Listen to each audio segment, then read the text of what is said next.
सभी को नमस्ते, जय मसीह की और रविवार की सुबह का सलाम मैं आप सबको देना चाहता हूँ। एक बार फिर से परमेश्वर ने हम सबको मौका दिया, हम उसके पास आ सकते हैं, उसकी नजदीकी में आ सकते हैं। और आज सबत का दिन है, आज रविवार का दिन है। आज वो दिन है जब परमेश्वर ने सारी चीजों की रचना करने के बाद आराम किया था और परमेश्वर ने हम सबको ये आज्ञा दी है कि हम भी एक दिन लें, आराम करें, लेकिन आराम किस में करना है? हमें प्रभु में करना है। तो आइए आज जब हम सब तैयार होते हैं प्रभु में आराम करने के लिए, तो हम अपने मनों को तैयार करें, हम परमेश्वर के समक्ष जाने के लिए अपने आप को तैयार करें। वो हम लोग आज एक दूसरे के साथ शारीरिक रूप से नहीं है, लेकिन फिर भी जब हम सब परमेश्वर का नाम एक साथ पुकारते हैं तो परमेश्वर ने कहा है कि मैं तुम्हारे साथ वहां पे उपस्थित हूँ। तो मेरे भाई बहनों, आप आज अकेले नहीं हैं। आज पूरे विश्व भर में अलग अलग जगहों पे लोग परमेश्वर के नाम की महिमा के लिए तैयार हो रहे हैं और आप भी उस प्राथमिकता का एक भाग है। तो आइए मैं आपके सामने आज एक भजन पढ़ना चाहता हूँ, भजन 134, और इसके द्वारा हम परमेश्वर की आराधना में जाएंगे। भजन संहिता उसका 134वां अध्याय पढ़ूंगा। बहुत छोटा सा अध्याय है, 3 आयतें हैं, गौर से सुनिए। हे यहोवा के सब सेवकों सुनो, तुम जो रात रात को यहोवा के भवन में खड़े रहते हो, यहोवा को धन्य कहो। अपने हाथ पवित्र स्थान में उठाकर यहोवा को धन्य कहो। यहोवा जो आकाश और पृथ्वी का करता है, वो सिय्योन से तुझे आशीष देवे। जी हाँ, हमारा परमेश्वर आपको आशीष देने के लिए तैयार है, बल्कि उसने आशीष दे रखी है प्रभु यीशु मसीह के द्वारा। इसलिए अगर आप आज परमेश्वर के समक्ष आ रहे हैं, आपके मन में व्याकुलता है, कोई समस्याएं हैं, चुनौतियां हैं, कई चीजें गुजर रही होंगी, इस समय क्यों ना आप वो सारी चीजें जब आप गीतों के द्वारा आराधना करते हैं परमेश्वर के हाथ में सौंपे और परमेश्वर आपको शांति और आशीष देगा। आइए हम गीतों के द्वारा आराधना करें परमेश्वर की। सबको जय मसीह की। आप सभी का स्वागत है फ्यूजन कलेसिया में। मुझे अफसोस है कि हम एक दूसरे से मिल नहीं पा रहे हैं, और परमेश्वर एक मौका दे रहा है ताकि हम किसी न किसी तरीके से हम परमेश्वर की आराधना कर सकें। तो आइए हम परमेश्वर के आराधना में जाएंगे। हम अपने आप को समर्पित करेंगे, एक आराधना के लायक तैयार करें। तो आइए ये समय रहेगा, हम अपने आप को थोड़ी देर अपने मन को तैयार करें परमेश्वर की आराधना के लिए। अब अपने मन को खाली करें बहुत सारी बातों से और परमेश्वर की उपस्थिति को अपने मन में स्वागत करें। तो आइए हम प्रार्थना करें। हमारे जीवित खुदावन यीशु मसीह, प्रभु जी, अगर तू नहीं तो कुछ भी नहीं। प्रभु जी, आपने कहा कि मुझसे अलग होकर कुछ नहीं कर सकते। प्रभु जी, हम बहुत सी बातों में उलझे हुए हैं। प्रभु जी, हम बहुत सी चीजों में अटक गए हैं। पर प्रभु जी, हम सारी बातों को तेरे हाथ में सौंपते हैं। हम अपने सारे मन के सारे बोझ को प्रभु तेरे हाथ में सौंपते हैं। प्रभु जी, आपने कहा कि आप मेरा जुआ ले लो क्योंकि मेरा जुआ हल्का है। प्रभु जी, हम इस समय आपके जुए को लेते हैं प्रभु जी, और हम उस जुए के साथ प्रभु जी तेरी आराधना में शामिल होना चाहते हैं। तो प्रभु जी, आप हमारे बीच में आए और प्रभु जी आप अगुवाई करें। प्रभु, हम आगे की आराधना आपके हाथ में सौंपते हैं। प्रभु जी, आप हमारी आराधना को छू लीजिए, आप ब्लेस कीजिए। सारी विनती प्रार्थना प्रभु यीशु मसीह के नाम से मांगते हैं, आमीन। तो सबको जय मसीह की। आइए हम आराधना में चलेंगे, और इस आराधना, ये जो गीत है इसका बोल है, आराधना मैं करूं आत्मा और सच्चाई से। तो जैसे कि यूहन्ना 4 उसका 24 में लिखा है कि आराधना करने वाले आत्मा और सच्चाई से उसकी आराधना करें। तो आइए हम अपने दिल को खोलकर परमेश्वर की महिमा करें।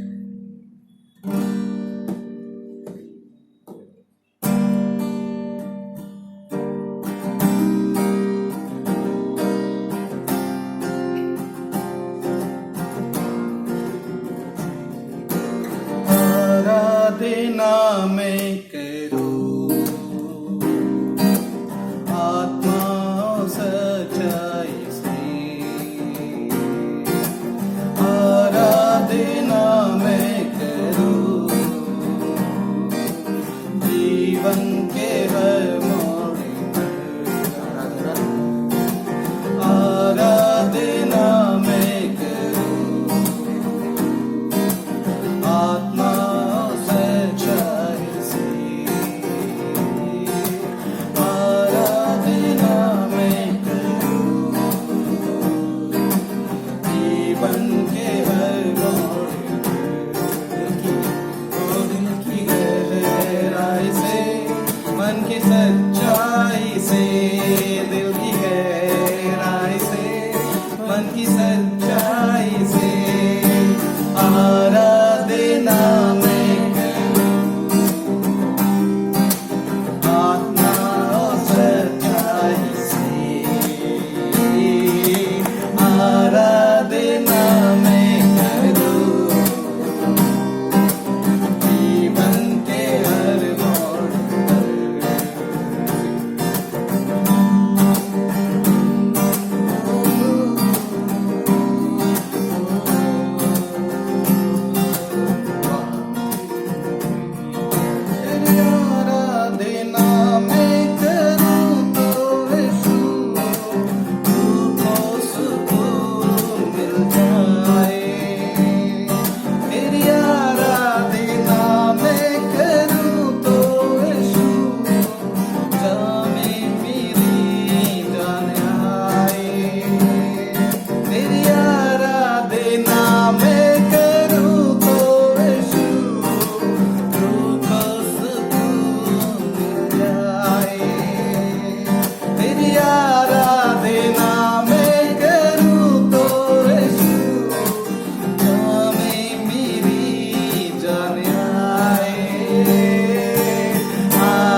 जीवन के हर मोड़ से लीजिए प्रभु जी।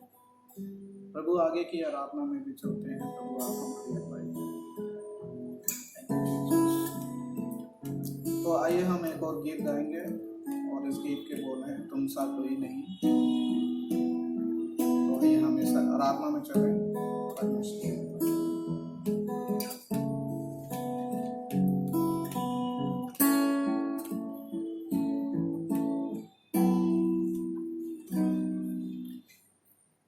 तुम सा कोई नहीं,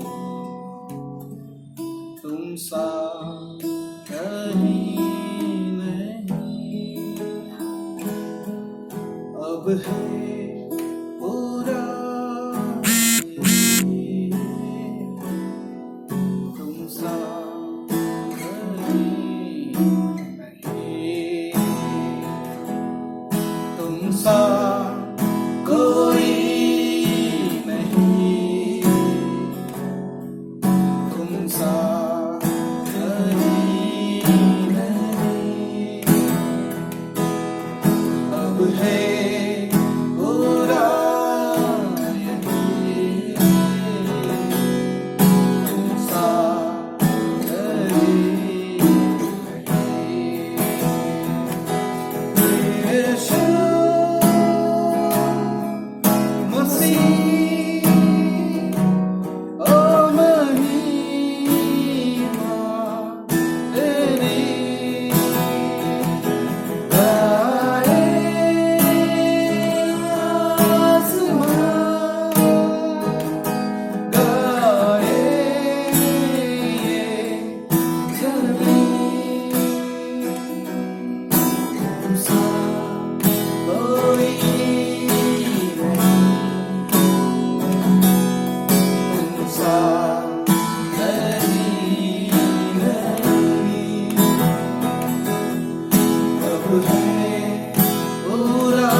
नहीं है प्रभु जी।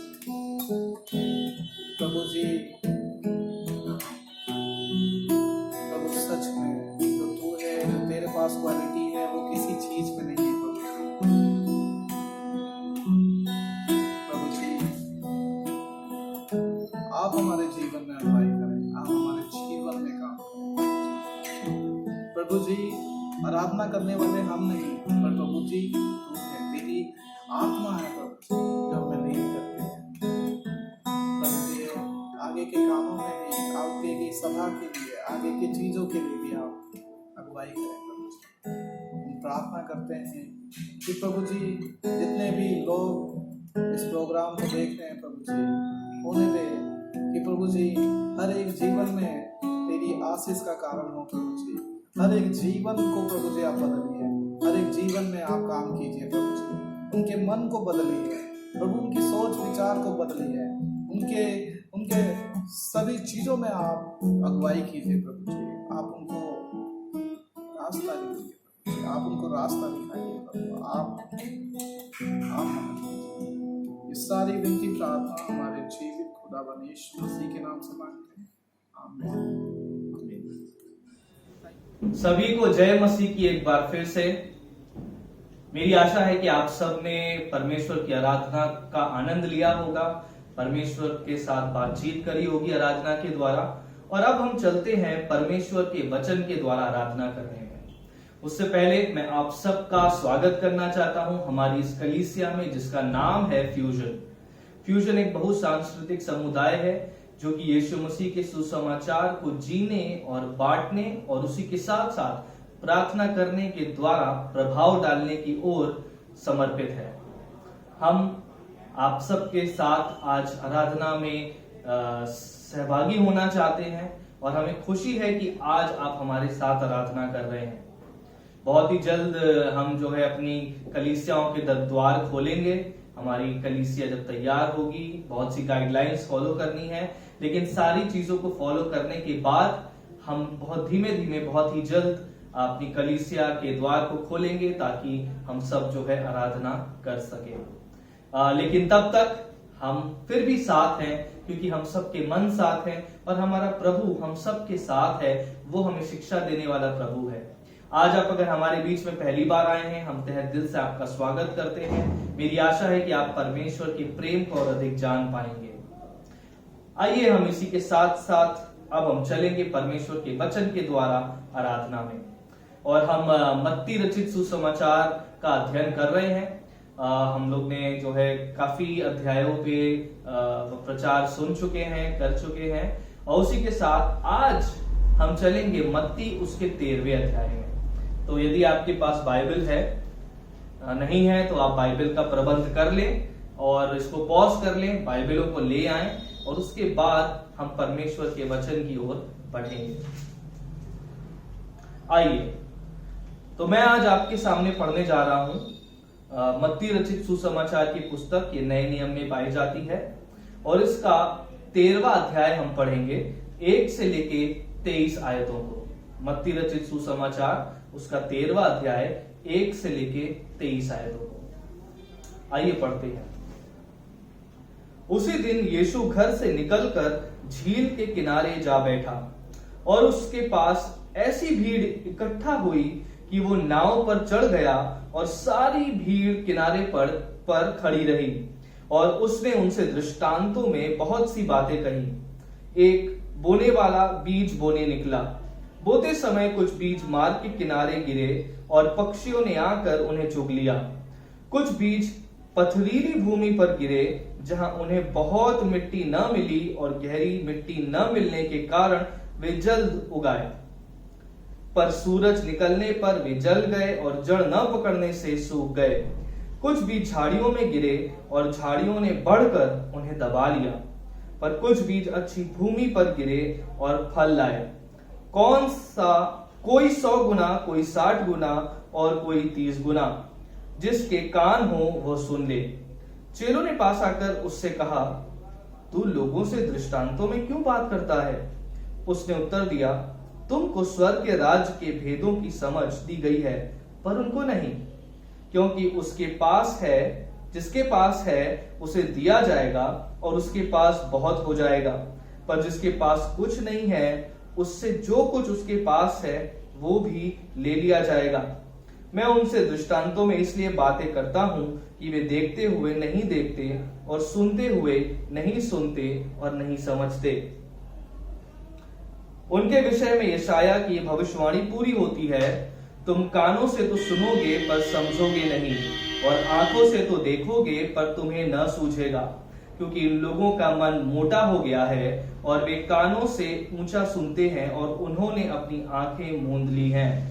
कहीं ऐसा ना हो कि वे आंखों से देखें और कानों से सुने और मन में समझें और फिर जाएं और मैं उन्हें चंगा करूं। पर धन्य है तुम्हारी आंखें कि वे देखती हैं और तुम्हारे कान कि वे सुनते हैं, क्योंकि मैं तुमसे सच कहता हूं कि बहुत से भविष्यवक्ताओं ने और धर्मियों ने चाहा कि जो बातें तुम देखते हो देखें पर न देखी, और जो बातें तुम सुनते हो सुने पर न सुनी।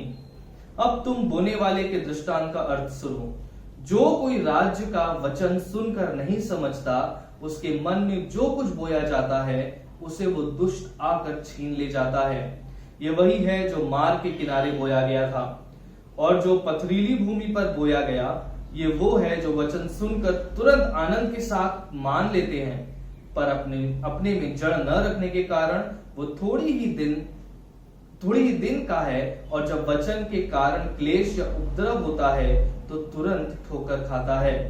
जो झाड़ियों में बोया गया ये वो है जो वचन को सुनता है, पर इस संसार की चिंता और धन का धोखा वचन को दबाता है और वो फल नहीं लाता।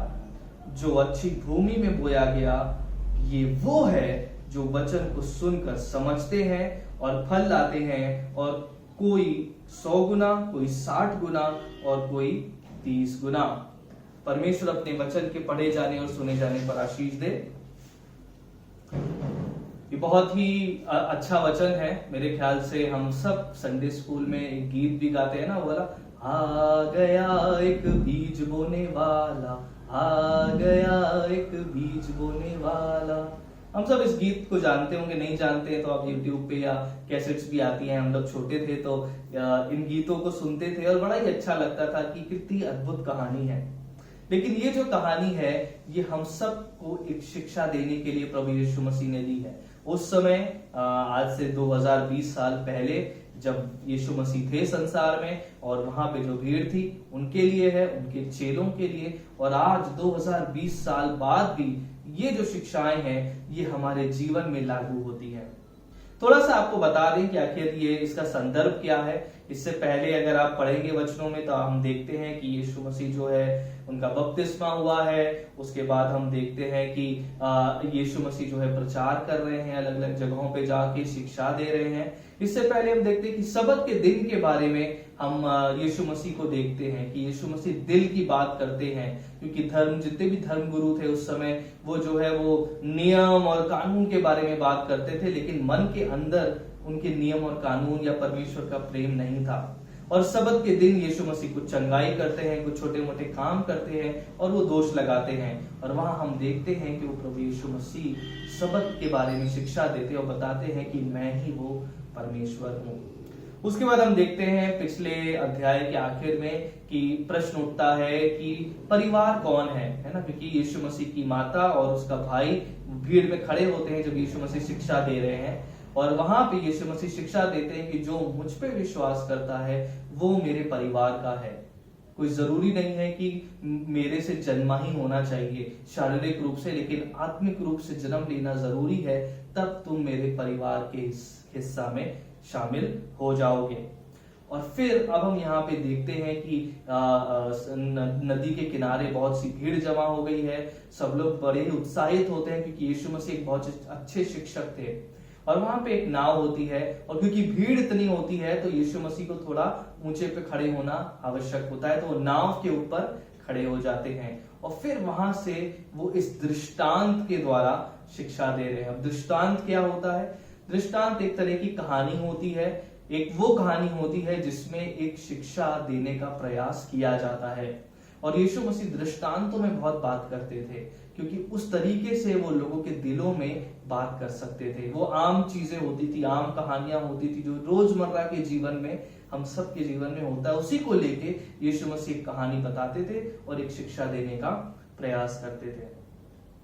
तो सबसे पहली चीज हम अगर इस पूरे में देखते हैं तो यहाँ पे यीशु मसीह बीज बोने वाले के बारे में बता रहे हैं कि एक बीज बोने वाला था और वो अपना बीज बो रहा था, लेकिन वहां पे कई अलग अलग तरह की भूमि या मिट्टी है। एक वो मिट्टी है जो सड़क के किनारे है ना, जहां पे उसका बीज तो गिरा, लेकिन क्योंकि वहां पे इतनी चिड़ियाएं थी, इतने लोग आसपास चल रहे थे कि वो या तो चिड़ियाओं के द्वारा जो है चुग लिया गया या तो फिर लोगों के पैरों के तले रौंद दिया गया, तो वो बढ़ नहीं सका। फिर हम एक दूसरी कैटेगरी देखते हैं कि ये एक ऐसी भूमि थी जहां ऊपर तो भूमि थी लेकिन अंदर पथरीला था। तो अंदर गया बीज जो है, बीज ने जड़ भी पकड़ी, थोड़ा बहुत बढ़ा भी, लेकिन उसके बाद क्योंकि नीचे पत्थर थे तो वो उसकी जड़ें मजबूत नहीं हुई, और जब सूरज की रोशनी पड़ी, सूरज की गर्मी पड़ी, तो क्योंकि मजबूत जड़ें नहीं थी तो वो बीज खत्म हो गए और जड़ मजबूत नहीं पकड़ पाए।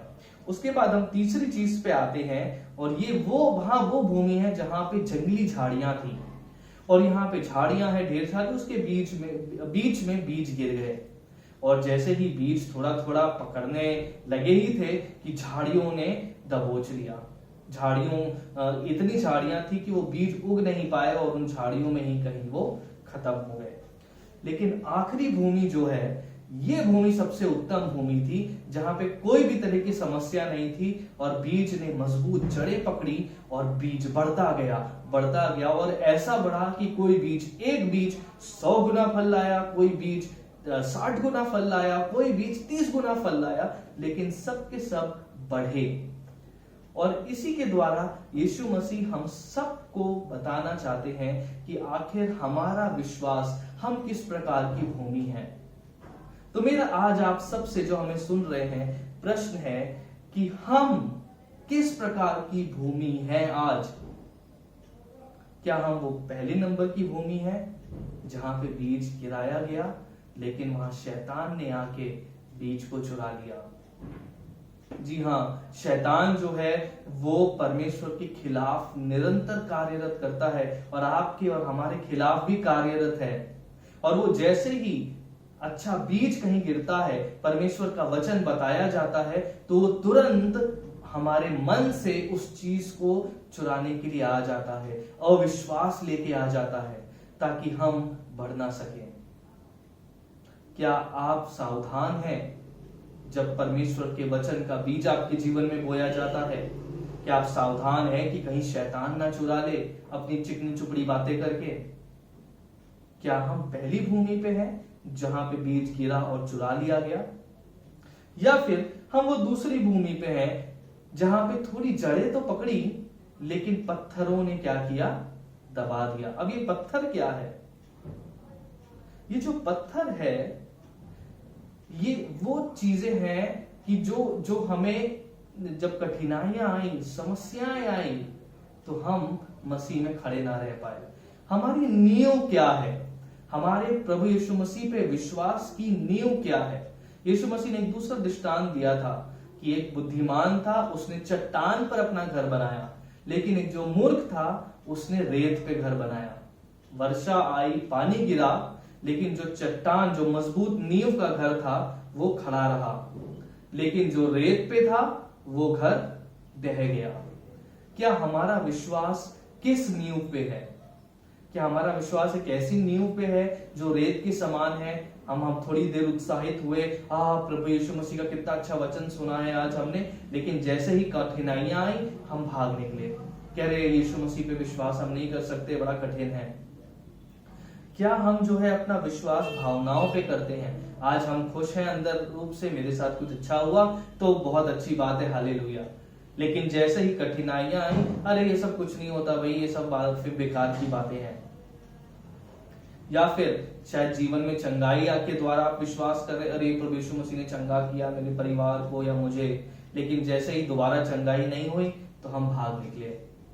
हमारा विश्वास किस चीज पे है?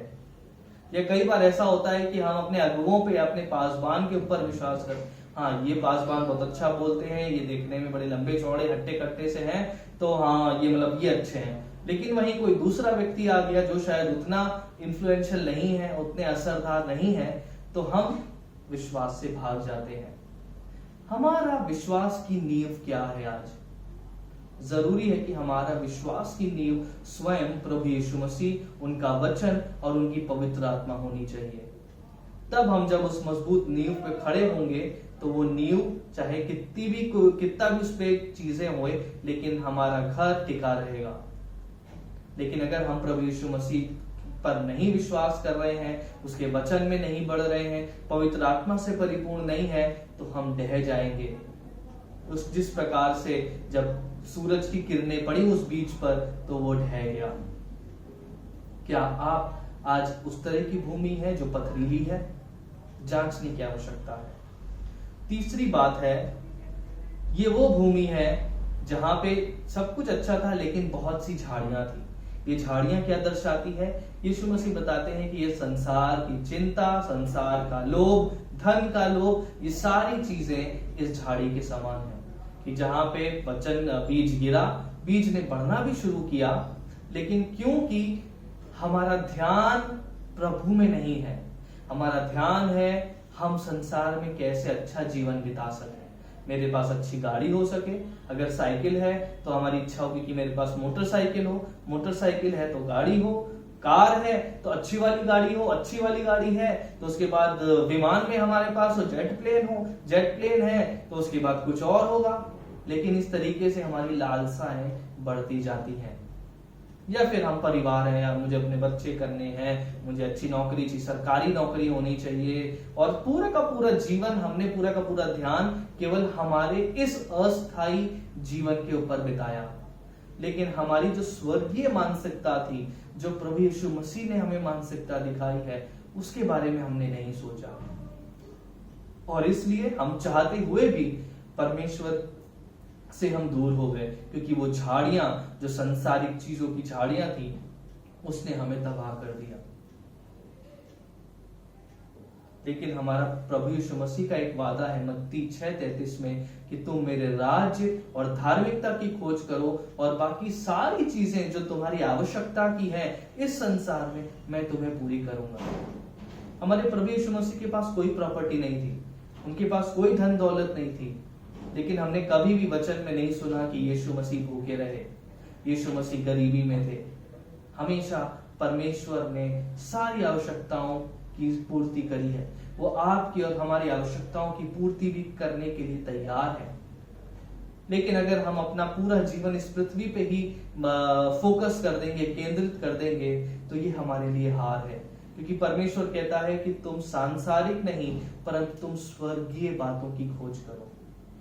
क्या आज आप और हम परमेश्वर की स्वर्गीय बातों की खोज कर रहे हैं, या फिर हम इस संसार की चिंताओं में परेशान हैं? हम संसार की खोज में ज्यादा हैं। हमें अच्छी नौकरी मिल जाए, अच्छी बीवी मिल जाए, अच्छा पति मिल जाए, अच्छा घर हो जाए हमारा। ये सब कुछ एक दिन खत्म होना है, ये संसार खत्म होना है, आपका और हमारा जीवन खत्म होना है। क्या हम इस तरह की भूमि है? सोचिए। और जो आखिरी भूमि है, जो हम सब के लिए अति आवश्यक भूमि है, और वो है ये वाली भूमि जो सबसे ज्यादा फलदायी है। ये वो भूमि है जहां पे ना शैतान चुरा पाया, ये वो भूमि है जहां पे कोई पत्थर नहीं है, ये वो भूमि है जहां पे कोई झाड़ियां नहीं है, लेकिन इतनी जगह है कि बीज ने जड़ पकड़ा, मजबूत जड़ पकड़ी और फसल उगी, और एक बीज कई गुना फसल लेके आया है। ये वो भूमि है जिसमें हमें रहना है। जब हम परमेश्वर पर विश्वास में मजबूत हैं, जब हम उसके वचनों में मजबूत हैं, उसकी पवित्र आत्मा से परिपूर्ण हैं, और हम फल ला रहे हैं। मेरे दोस्तों, मेरे भाइयों और बहनों, आज प्रभु यीशु मसीह की यही पुकार है हमारे जीवन में कि हम किस प्रकार की भूमि हैं। और हम सब शायद हो सकता है सोचे, हाँ मैं तो रविवार को बैठ जाता हूँ आराधना में, प्रार्थना भी कर लेता हूँ दिन में 2 बार, तो शायद मैं चौथी वाले नंबर की भूमि पे हूँ।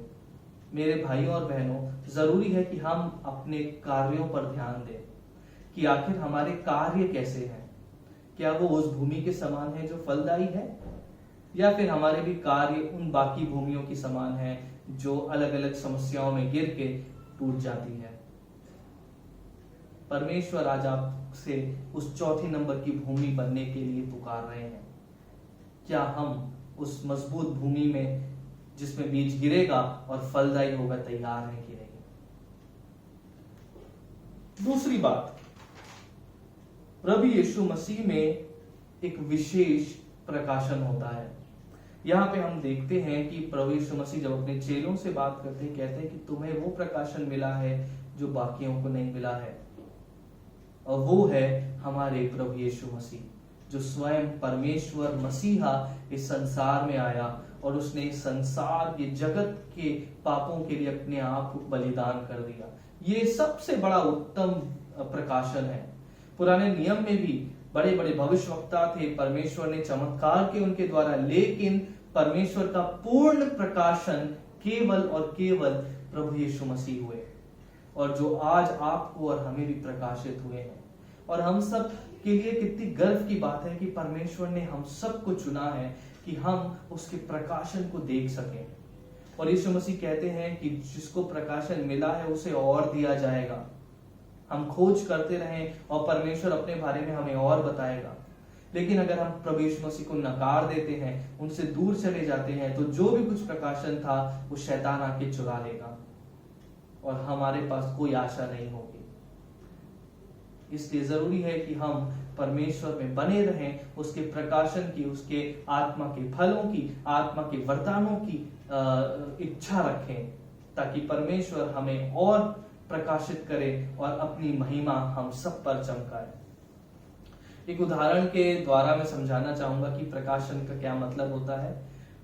एक देश था और वो देश ऐसा था कि वहां पे जो है जूता और चप्पल कोई पहनता नहीं था, सब नंगे पैर चलते थे। उनको मालूम नहीं था कि जूता चप्पल क्या होता है। तो उस जगह पे एक कंपनी थी जो जूते बनाती थी, और उसने कंपनी ने अपने एक सेल्समैन को वहां भेजा, है ना, जो बेचता है। वो वहां गया और उसने चारों तरफ देखा कि यहाँ तो कोई चप्पल पहनता ही नहीं है, जूता भी नहीं पहनता है, सब नंगे पैर जाते हैं। तो वापस आ गया अपने बॉस के पास और कहने लगा कि यहाँ पे तो कोई पहनता ही नहीं है, तो इसलिए यहाँ पे तो कुछ नहीं हो सकता, क्योंकि कोई पहनता ही नहीं है ना, तो वहां पे हम कैसे बेच सकते हैं। तो बॉस थोड़ा निराश हुआ। फिर बॉस ने सोचा चलो इसकी बजाय किसी और को हम बेचते हैं जो थोड़ा और समझदार हो, जिसको थोड़ा अच्छा प्रकाशन हो।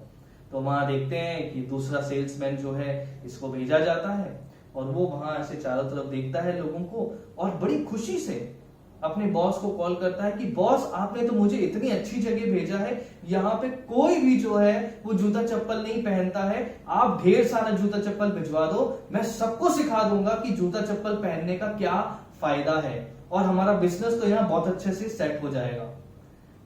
और इस तरीके से उसने सबको वहां पे बताया कि जूता और चप्पल पहनने का महत्व क्या है, और वहां पे उसकी कंपनी को बहुत फायदा हुआ। तो मेरे भाइयों और बहनों, ये फर्क है एक मसीही व्यक्ति में जो प्रकाशन में है, और एक वो व्यक्ति में जो मसीह में नहीं है। अगर हम मसीह में हैं तो हमारे पास वो विशेष बुद्धि आती है जो परमेश्वर देता है, वो विशेष ज्ञान आता है जो परमेश्वर देता है, ताकि हम उसकी गहराई से उसको जान सकें और उसको अपने जीवन में ला सकें, ताकि हम उसकी समानता में बनते जाएं। और आखिरी बात है जो हमें इस वचनों से मिलती है, और वो है हम भूमि पे ध्यान दे रहे हैं, बीज पे ध्यान दे रहे हैं, लेकिन एक जरूरी व्यक्ति है जिसपे हम कई बार ध्यान नहीं देते हैं, और वो है वो बीज बोने वाला। क्या हम एक अच्छे आज्ञाकारी किसान की तरह परमेश्वर के वचन का बीज बो रहे हैं? इससे फर्क नहीं पड़ता कि वो किस भूमि पे गिर रहा है, क्या वो जड़ पकड़ रहा है या नहीं, लेकिन हम इस किसान को देखते हैं कि ये बीजों को बोता जा रहा है एक अच्छे किसान की तरह। क्या हम परमेश्वर के वचन के बीज को बो रहे हैं? क्या उसके प्रेम के बीज को बो रहे हैं? क्या उसकी अच्छाइयों के बीज को बो रहे हैं? परमेश्वर ने हम सबको बुलाया है कि हम उसके प्रेम के बीज को बोते रहें, और परमेश्वर की महिमा उसी में होती है। आखिरी वचन है जो मैं पहला कुरिन्थियों उसके 3 अध्याय से पढ़ना चाहता हूं, और यहाँ पे लिखा हुआ है पहला कुरिन्थियों उसका 3 अध्याय और उसका 6 वचन। यहाँ पे लिखा है, मैंने लगाया, अपोलोस ने सींचा, परंतु परमेश्वर ने बढ़ाया। और यहाँ पे पौलुस कलीसिया की बात कर रहा है कि मैंने कलीसिया में परमेश्वर के वचन के बीज को बोया, मेरे चेले ने जो है उनको तैयार किया, लेकिन जो फसल बढ़ी वो परमेश्वर ने बढ़ाई है। तो वैसे ही एक अच्छे किसान की तरह हमें परमेश्वर की अच्छाइयों के बारे में बताना है, उसके प्रेम के बारे में बताना है, उसके वचन के बारे में बताना है, लेकिन चिंता नहीं करनी है कि फल क्या लग रहा है या नहीं, क्योंकि वो परमेश्वर का काम है। तो इसलिए एक आज्ञाकारी किसान के समान आप बीज बोते रहे। तो आज इस वचन से हमने 3 मुख्य बातें सीखी हैं। एक है कि आपका विश्वास किस भूमि के समान है, हमें प्रयास करना है कि उस 4थे नंबर की भूमि जो फलदायी है वो भूमि हमारा विश्वास का आधार हो। दूसरा है, जब हम प्रभु यीशु मसीह में बने रहते हैं तो परमेश्वर अपने बारे में हमारे जीवन में प्रकाशित करता है, ताकि हम परमेश्वर को और गहराई से जान सकें और एक मजबूत संबंध बना सकें। और तीसरी बात है कि एक अच्छे किसान के समान हमें बीज बोते रहना है और फसल के लिए परमेश्वर पर आधारित हो जाना है। मेरी आशा है कि परमेश्वर ने आज आप सबसे बात करी होगी और आशा है कि आप सब परमेश्वर के वचन से तृप्त हुए होंगे। आइए हम प्रार्थना करें। परमेश्वर, हम आपका धन्यवाद करते हैं इस समय के लिए, और हम खासकर प्रार्थना करना चाहते हैं परमेश्वर कि आप हमें वैसी भूमि बनाए जो फलदायी है, जो फर्टाइल है, जहां पे परमेश्वर हम बहुत सा फल ला सकें। हम प्रार्थना करना चाहते हैं कि आप अपना और अधिक प्रकाशन हम सबके जीवनों पे दें, ताकि हम सब आपको जान सकें, आपके साथ एक संबंध में आ सकें। और हम प्रार्थना करते हैं परमेश्वर कि आप हमें एक अच्छा किसान बनाएं, एक आज्ञाकारी किसान बनाएं जो आपके बीजों को बोता है, आपके वचन के और आपके राज्य के बीजों को बोता है। और हम प्रार्थना करते कि ये बीज अच्छी भूमि पे गिरने पाए ताकि वो फल लाए। हम आज के वचन के लिए आपका धन्यवाद करते हैं। हमें जो भाई बहन सुन रहे हैं हम उनके लिए आपका धन्यवाद करते हैं और प्रार्थना करते हैं कि आप अपना प्रकाशन हम सबको देते रहें। यीशु मसीह के नाम से आमीन।